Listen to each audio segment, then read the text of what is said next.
సర్వేశ నీ పాద సరసిజద్వయమందు చిత్తముంపగలేను చెదరకుండా. నీవైన దయయుంచి నిలిచియుండెడి ఎట్లు చేసి నన్నిపుడేలు సేవకుడను.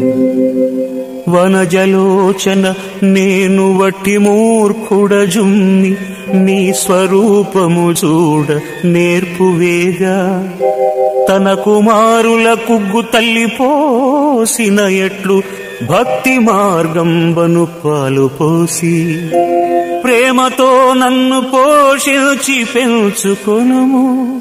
ఘనతకెక్కించు నీ దాసగణములోనా భూషణ వికాస శ్రీధర్మపుర నివాస దుష్ట సంహార నరసింహ.